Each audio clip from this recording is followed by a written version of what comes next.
Estamos a, dije, 27, que se ve bien, de noviembre del 2024 en física biológica. Bien, el día de ayer traje el yoyo. ¿Y qué fue lo que hice con el yoyo? ¿Qué fue lo que hice con el yoyo que traje ayer? Básicamente hice dos actividades. ¿Cuáles fueron? Una fue, digamos que la caída. Bueno, sí me puse a jugar yoyo un rato. Ustedes estaban pensando. No. Una fue cuando me puse a girarlo, que sería entonces el movimiento circular, que lo podemos, de hecho así lo hicimos, lo presenté en un sistema cartesiano, X, Y, pero lo que hice fue presentar el movimiento como si fuera de X, de más X hacia más Y. Acá estaría menos X, aquí estaría menos Y, y lo presenté más o menos de esta forma, y luego más o menos así. Imaginemos que eso es un círculo, me quedó horrible. Es un círculo. Y comenté que aquí en particular, pues este radio de este círculo, el radio sería igual a 1. ¿Bien? Que si el yoyo se encontraba aquí, al girar de esta forma, podría llegar a esta posición. En ese sistema cartesiano, pues esta posición estaría determinada por este valor en X y este valor en Y. Y sería entonces este el punto X, Y. ¿Ok? Y habría entonces una longitud, una magnitud de espacio entre el centro del sistema cartesiano y el punto XY, representado por esta línea. Esta línea sería entonces, vamos a poner aquí el radio, también igual a 1, pero ¿qué diferencia hay entre este radio que llega al punto XY respecto al radio en el eje horizontal, en el eje X? Pues que en el eje X es horizontal y el radio en la posición XY ya no está horizontal, está inclinado. Se juntan en el centro del sistema cartesiano, y cuando dos líneas rectas se cruzan en un punto, la distancia que separa a esas dos líneas, ¿cómo se llama? ¿O es un qué? Un ángulo. Entonces, esta distancia entre la línea horizontal X y el radio a XY es un ángulo a los que solemos representar con la letra griega minúscula θ. ¿Sí? Comparado con otra posición del yoyo conforme va girando, que podría estar acá, vamos a decir, acá pues este sería el radio, a este otro punto llamémoslo X1, Y1, más bien sería 2, ¿no? Sería la posición 2, sería X1, Y1, pues aquí estaría a otra longitud distinta de X, sería X1, este sería X2, y aquí sería esta Y1 y esta posición sería Y2. Y vemos entonces que del origen a X1 hay una longitud para esta posición del yoyo mayor que la que hay a la posición X2 cuando el yoyo está en esta posición. Es decir, conforme el yoyo va girando, los valores de los puntos donde se va ubicando van cambiando X y Y, donde al empezar el movimiento X empieza a disminuir su magnitud, su valor numérica en este sistema cartesiano, mientras que ¿qué sucede con el valor de Y? Va aumentando. Dijimos que esto lo podríamos cuantificar si usábamos inicialmente, alguien sugirió el teorema de Pitágoras.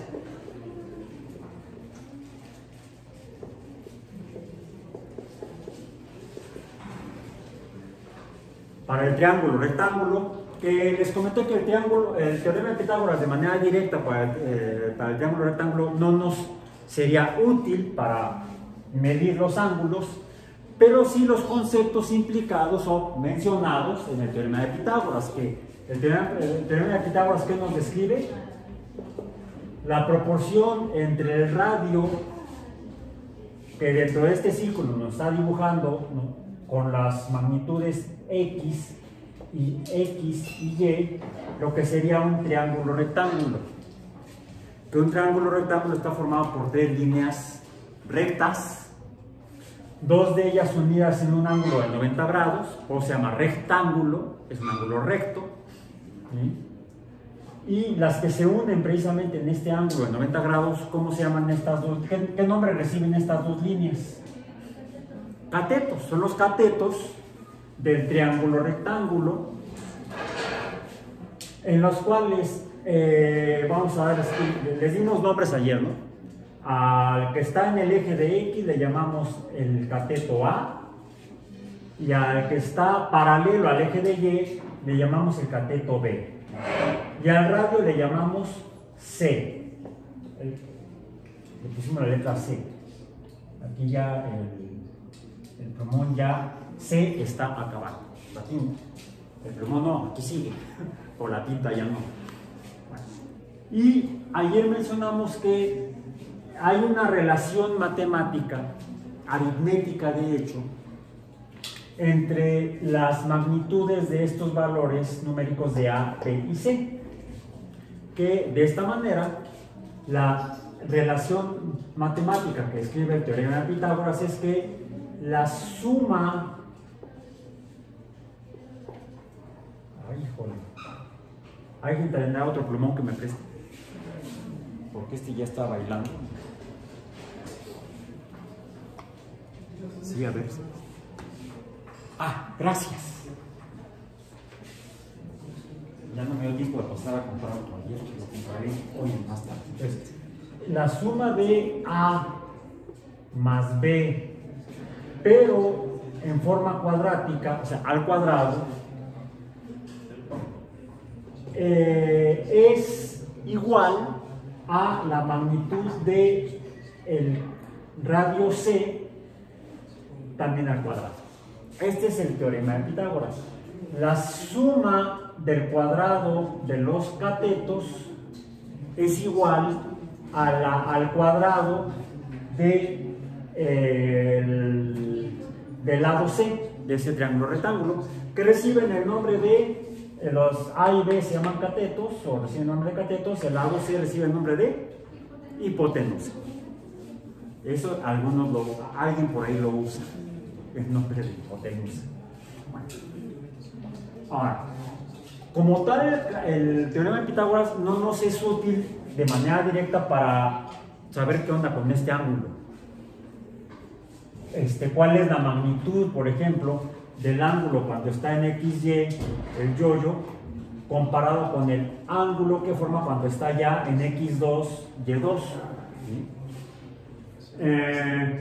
Pero sí podemos usar la relación de las magnitudes de A y B respecto a C como proporciones, como relaciones proporcionales. Por ejemplo, de la magnitud de B, decíamos, la magnitud de B entre la magnitud de C. Fíjense que aquí la relación proporcional o cociente entre la magnitud de B y la magnitud de C no es la del teorema de Pitágoras, porque es con los valores de las magnitudes de B y de C, no de sus formas cuadráticas. Por eso digo que el teorema de Pitágoras de manera directa no nos sirve, pero sí los valores de los números que componen al teorema de Pitágoras, los números simples, no sus versiones cuadráticas. B, o el cateto B, la magnitud de B, veo que respecto al este triángulo en el cual la hipotenusa es el radio del círculo, ¿sí? Y el triángulo es un triángulo que se dibuja dentro del círculo, le llamamos un triángulo inscrito, no porque tenga matrícula, ustedes están inscritos, pero sí tienen matrícula en la universidad. Aquí es el triángulo que está dentro del círculo, por eso lo llamamos un triángulo inscrito. Los triángulos rectángulos que se inscriben dentro de un círculo con centro en 0, 0 en un sistema cartesiano, X0 y Y0, forman triángulos rectángulos en el cual, por comodidad, al radio, que sea la hipotenusa del triángulo, le damos el valor de 1. ¿Para qué? Porque entonces me va a simplificar esta proporción, va a quedar simplemente como B sobre 1. Y entonces ya necesito poner la C. ¿Sí? B de 1 es B. Y entonces ya me establece que hay una relación de la magnitud de B respecto a la magnitud del ángulo. Fíjense, aquí B es grande, el ángulo tiene esta magnitud. Aumenta B, ¿qué sucede con el ángulo? También aumenta. Hay una relación directa de B con el ángulo que va formando el yoyo conforme va girando. ¿Sí? Y a esa relación le llamamos el seno de B. Y eso me va a dar un valor, vamos a decir, Y. ¿Sí? Seno de B. Voy a borrar aquí esto, porque ya se simplificó. Entonces, el seno de B, que es el cateto opuesto, me va a estar describiendo, de hecho, entonces, cómo va cambiando el ángulo conforme el yoyo va girando. Y vimos que esto dibuja, cuando esta función matemática, como sale de un triángulo, le llamamos función trigonométrica. Trígono porque son 3 ángulos, 1, 2, 3 ángulos. Gono es ángulo. Una figura que tiene 5 ángulos, ¿cómo se llama? Pentágono. De 6, hexágono. De 4, tendría que ser tetrágono, o le decimos cuadrado. Por cierto, ¿cómo le llamamos? Triángulo. ¿Por qué no le decimos trigono o trígono? No sé, pero podría ser trígono, así como pentágono, porque nos está diciendo el número de ángulos. ¿Sí? Entonces, vimos que cuando le damos valores en grados, ¿sí? Ya no sería, aquí lo que tenemos es el valor del seno del ángulo. El seno del ángulo nos va a dar valores en Y, y esto cuando lo graficamos, por cierto, el ángulo lo graficamos aquí en el eje de ojo. Una cosa es este sistema de coordenadas cartesianas donde pongo el círculo del yoyo que está girando, y otra cosa es el sistema de coordenadas angulares en la que grafico la función trigonométrica. Son dos gráficas diferentes, solo que lo que sí vimos es que esta me dibuja algo así. No me voy a detener en los valores exactos porque eso lo vimos ayer. Y esto es a toda figura que vemos con esta forma, ¿cómo le llamamos? Onda. Por cierto, hay otra relación que sería no la del cateto opuesto, sino la del cateto adyacente, que vemos que la longitud de A se va reduciendo conforme aumenta el ángulo. Por lo tanto, es diferente. Esa es la función Y igual al coseno del ángulo, y va a dibujar una cosa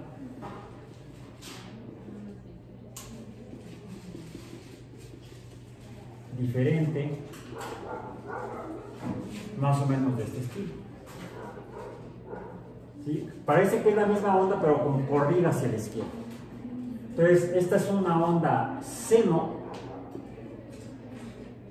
esta de aquí, y la otra, la que dibujé con es una onda coseno, esta de acá. Ahora,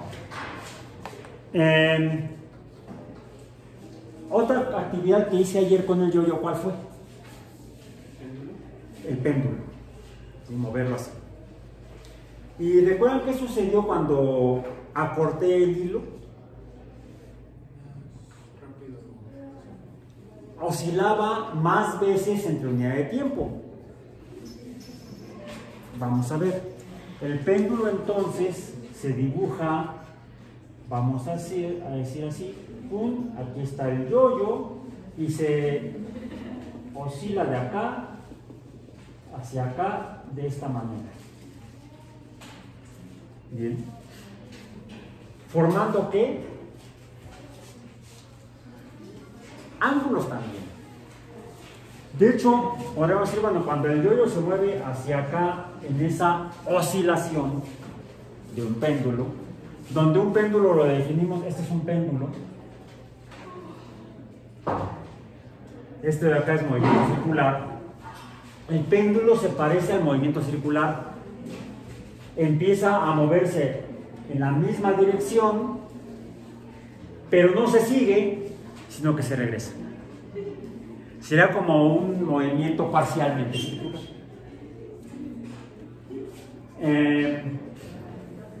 Y también que está cambiando el ángulo. Conforme cambia la posición, esto podría ponerlo en un sistema cartesiano y definir una posición en X y otra posición en Y.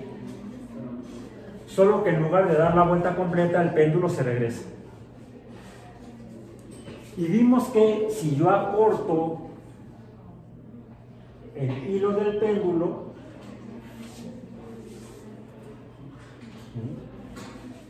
¿qué cambia? El yo-yo es el mismo, pero cambiaba el tiempo que le tomaba al ángulo cambiar. Se movía más. El ángulo cambiaba más veces entre unidad de tiempo. Entonces, en el caso del movimiento del péndulo, decimos que, ¿cómo le llamamos a eso? A veces entre unidad de tiempo. N entre T. ¿Eso qué fue? La frecuencia. Con la letra ni dijimos. Ni. ¿Bien? Frecuencia.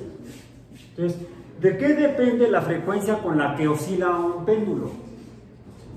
Depende del, por ejemplo, en el caso del yo-yo, depende de la masa del cuerpo del yo-yo.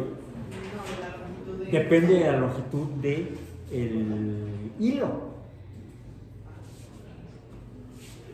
No traje el yo-yo, pero si hacemos lo mismo con el yo-yo al girarlo, ¿sí? Si yo ya está girando, le acorto el hilo de modo que sea más pequeño, el yo-yo empieza a girar con mayor frecuencia. Entonces también, si se acortara el radio de este hilo que está girando, empezaría el ángulo a cambiar más rápido, daría más vueltas entre unidad de tiempo. Se comportan igual el movimiento circular y el movimiento pendular u oscilatorio del péndulo. La frecuencia del giro o la frecuencia de oscilación a masas constantes no depende de la masa, sino depende de la longitud del hilo, o depende del radio del movimiento circular, y depende de la longitud del hilo. En el caso del péndulo se llama hilo, no importa de qué material sea, ¿sí? Así sea es más, yo traigo aquí mi regla, y esta regla puede moverse como un péndulo, ¿sí? Y no es un hilo formalmente, no es un cordón, pero a la regla le llamo el hilo. Cierto que en este caso la masa es la masa completa de la madera de la regla. En el caso del yoyo, pues la mayor cantidad de masa está en la masa del cuerpo del yoyo, no en el hilo. ¿Sí? Pero se comporta igual. Cualquier objeto que esté moviéndose en este va y viene, es un péndulo, será un péndulo. No importa si lo hace de esta manera o si lo hace de esta manera. De hecho, lo puede hacer de esta manera, aun cuando voy a tratar de sostenerla. No, va a ser más acelerado aquí en la mesa. Lo voy a sostener, no está colgando. A esto le llamamos un péndulo colgante, porque está colgando de aquí el cuerpo del yoyo. Un yoyo es un péndulo colgante. ¿Esto qué sería? No está colgando. ¿Mande? No, un péndulo invertido a plazo fijo. No, no es como el dinero en el banco.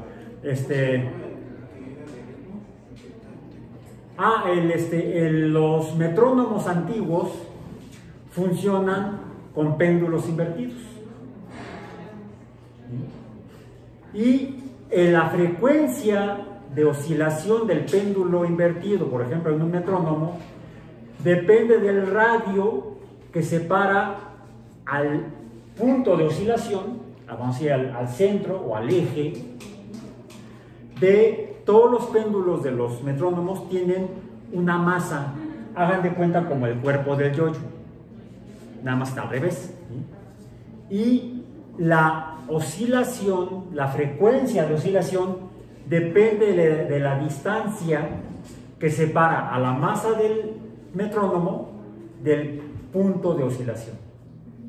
Entonces, si la masa del metrónomo está acá arriba, va a oscilar con menor frecuencia.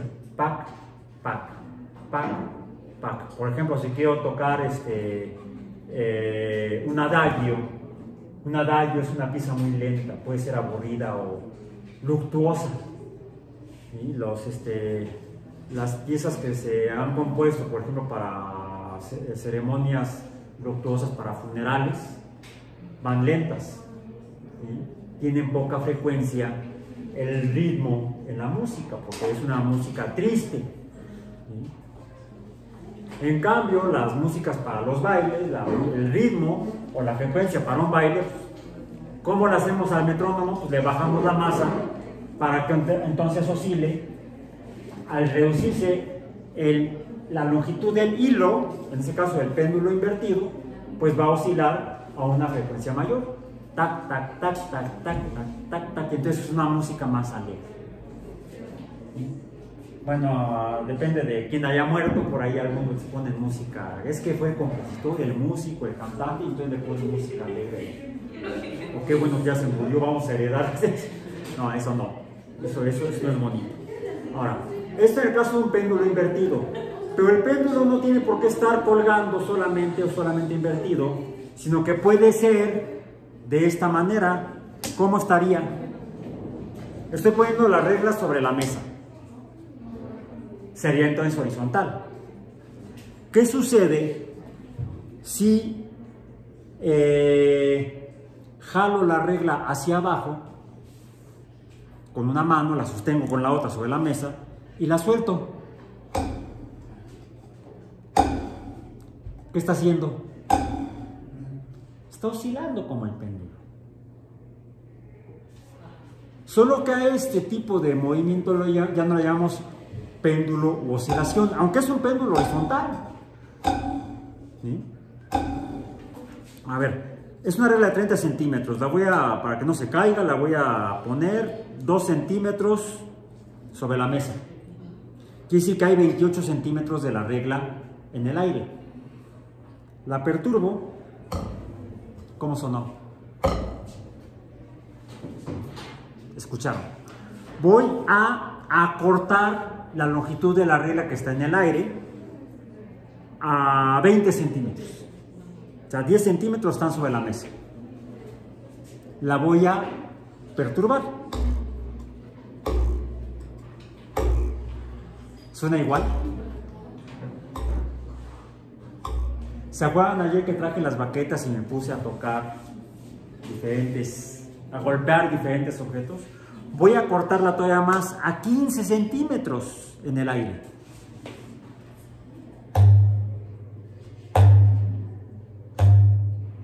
Es más, voy a regresar a los 2 centímetros, 28 centímetros en el aire. ¿Pueden ver cómo se mueve la regla? Pueden ver el péndulo horizontal, cómo va y viene, aunque se ve medio borrosón. ¿Qué sucede cuando la pongo a 15 centímetros? ¿Pueden ver cómo va y viene? Menos, porque está oscilando con mayor frecuencia. El ángulo está cambiando más veces entre unidad de tiempo. Entonces, al acortar el hilo, efectivamente, aumenta la frecuencia.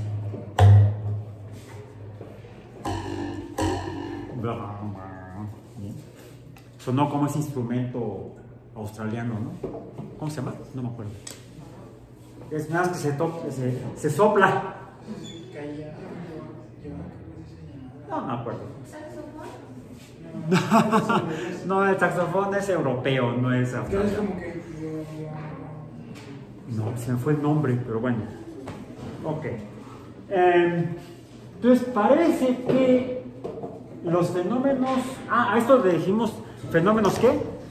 A estos que se repiten varias veces. Por ejemplo, el del movimiento circular está dando vueltas y se repite el número de vueltas. En el caso del péndulo está oscilando. Es más, mi brazo colgado del codo, que es un péndulo, y del hombro, otro péndulo. Aquí son 2 péndulos que están articulados. También la pierna está formada por al menos 2 péndulos. Es más, aquí habría 3. Son 3 péndulos articulados y puede haber más, las falanges. Las extremidades para la locomoción en los vertebrados y los invertebrados operan como péndulos articulados.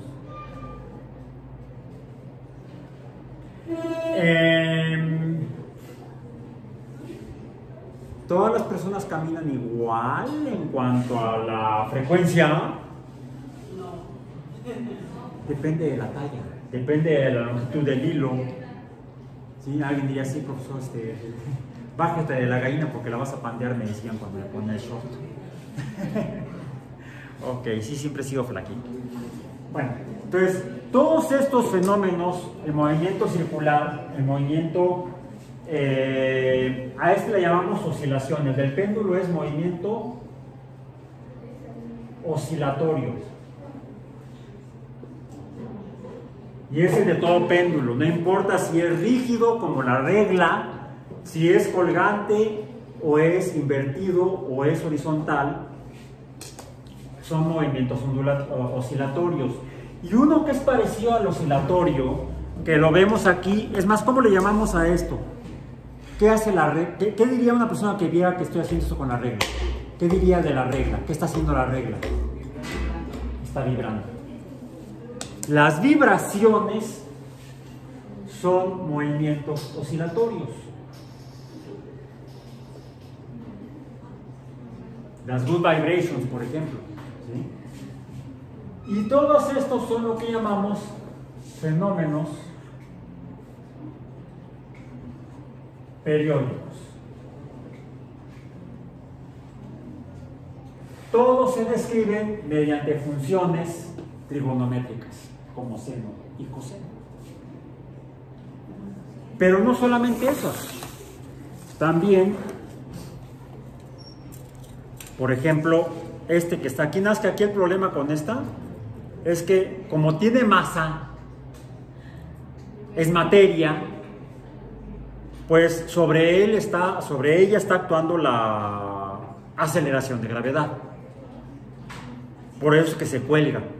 Es más, lo puedo ver más evidente Y es más, es la manera en la que puedo observar yo el campo gravitacional de la Tierra cuando interactúa con la masa de de este resorte.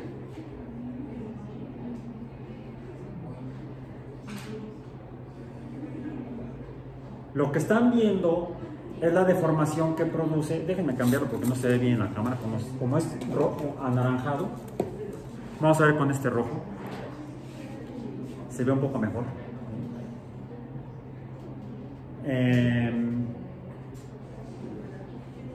¿Se ve igual todo a lo largo? ¿Cuál es la diferencia? La longitud entre espirales, entre vuelta y vuelta. Es mayor acá arriba la longitud que aquí abajo, en las espirales de abajo. Además, ¿qué hay de aquí hacia abajo? Mayor masa de plástico del resorte. Y aquí abajo, ¿qué hay? Menos masa. De aquí está colgando más masa y la fuerza es proporcional a la masa. Mayor fuerza, mayor masa, mayor deformación. Menor masa, menor fuerza, menor deformación.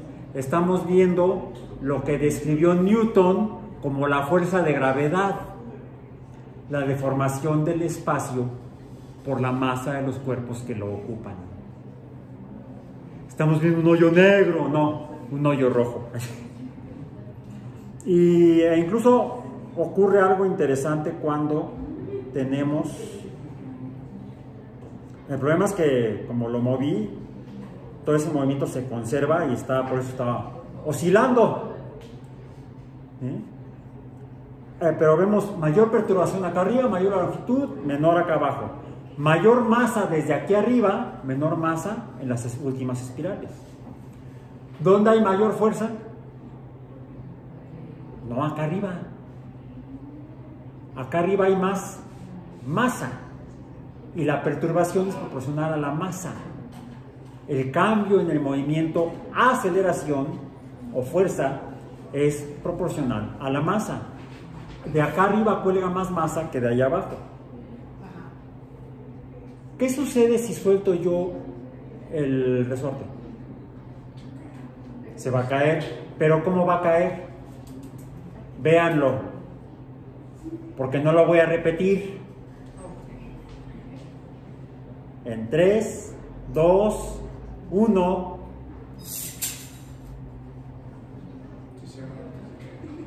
Cayó todo junto, como si dejo caer este plumón así, que va de aquí a acá. Hay más masa acá arriba que aquí abajo, ¿sí? Pero si lo suelto, cae todo junto. En el caso del resorte, empezó a caer de arriba y la parte de hasta abajo no se movía hasta que estuvo toda junta. Cayó.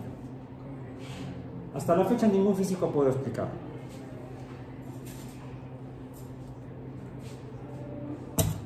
Se han hecho investigaciones profundas sobre el movimiento del slinky en la caída y ningún físico ha podido explicarlo. Yo soy biofísico, que no me pregunten. Bueno, ok. Voy a mover un poco la cámara para tratar de ver el resorte aquí abajo. ¿Por qué? Lo que me interesa es mostrarles cómo... Bueno, aquí no está cayendo. No está cayendo. Lo que hice fue... Lo sostengo un extremo y el otro extremo le aplico una fuerza y entonces empieza a alargar. Ahí está más o menos. ¿Cuál es la magnitud del espacio entre espirales? Prácticamente el mismo. ¿Sí? Si lo perturbo, vamos a decir, es más, lo voy a hacer así, mejor, para que ustedes lo vean. Si perturbo, vamos a decir, este extremo, del que está en mi mano izquierda, hacia la derecha de ustedes, ¿qué va a ocurrir? no estoy moviendo el extremo que tengo con mi mano izquierda, con mi mano derecha, solamente la mano izquierda. Si aumento el número de veces o frecuencia entre unidad de tiempo, ¿qué sucede?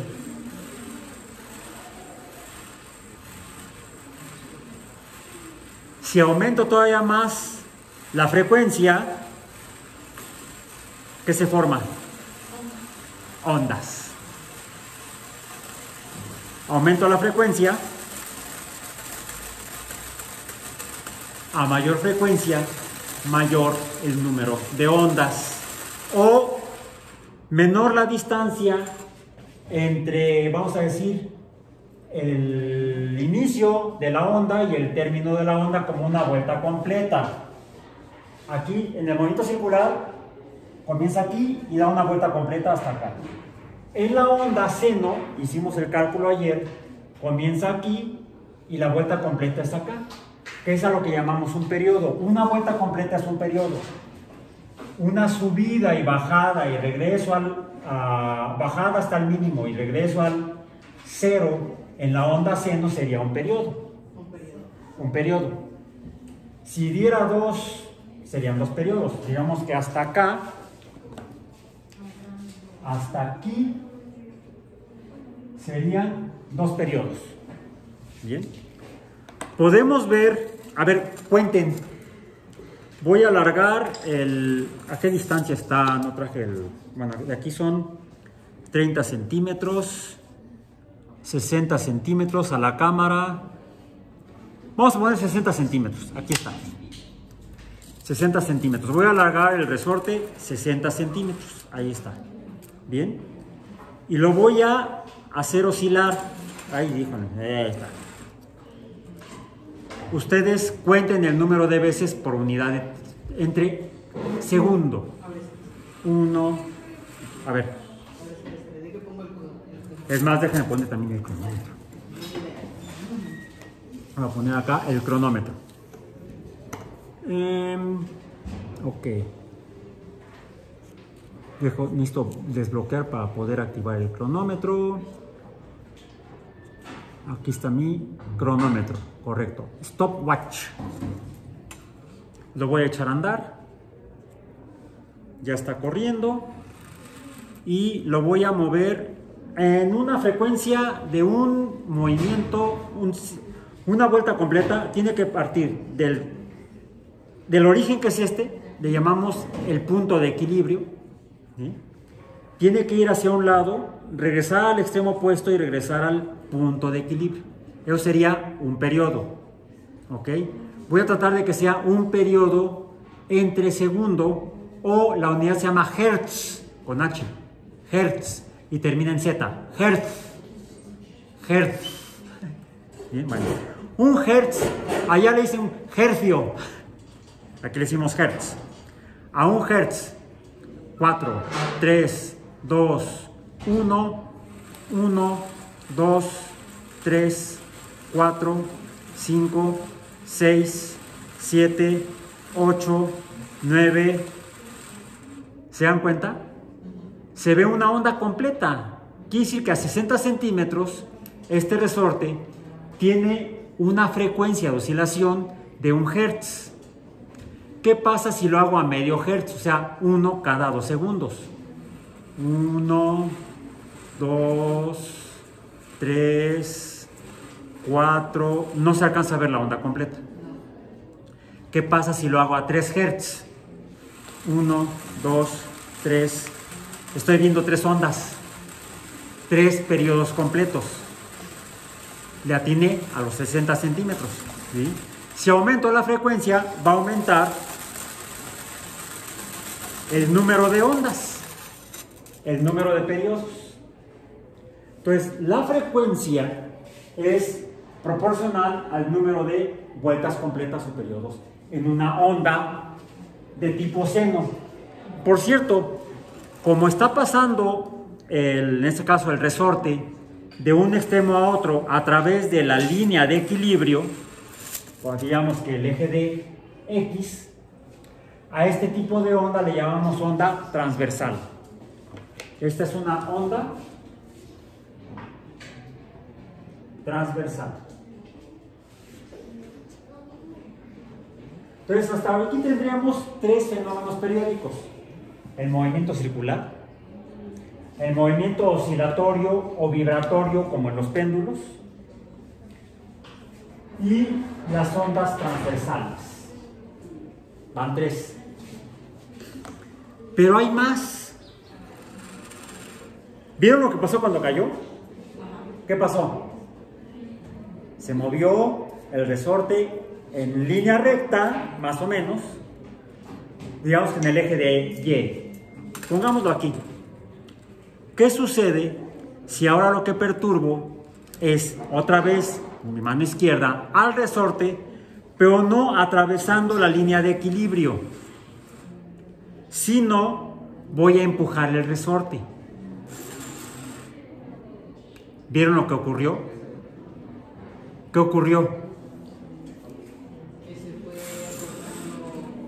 Las líneas espirales se fueron acortando como cuando estaba cayendo. Bueno, cuando estaba colgado más bien, no cuando estaba cayendo. Voy a repetirlo.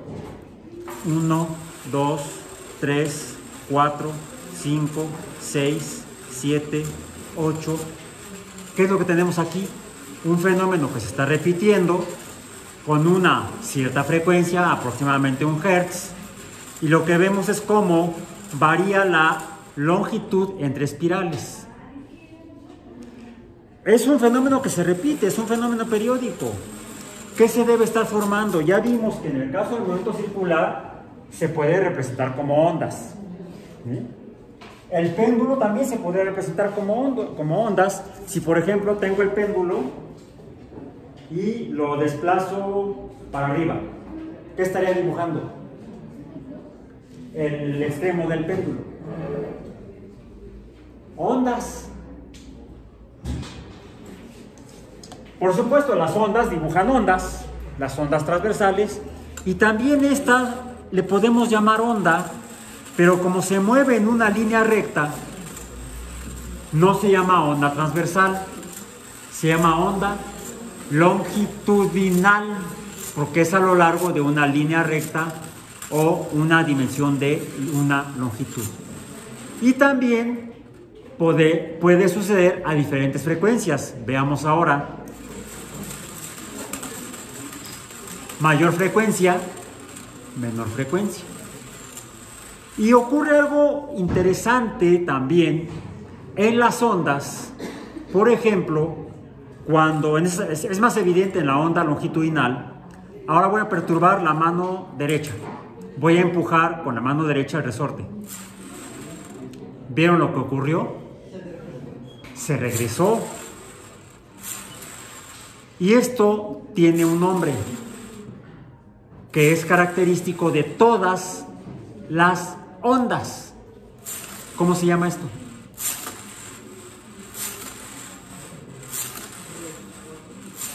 Bueno, estaría como rebotando, como si fuera pelota, pero no le llamamos rebote. Reflexión. La reflexión es una propiedad de las ondas.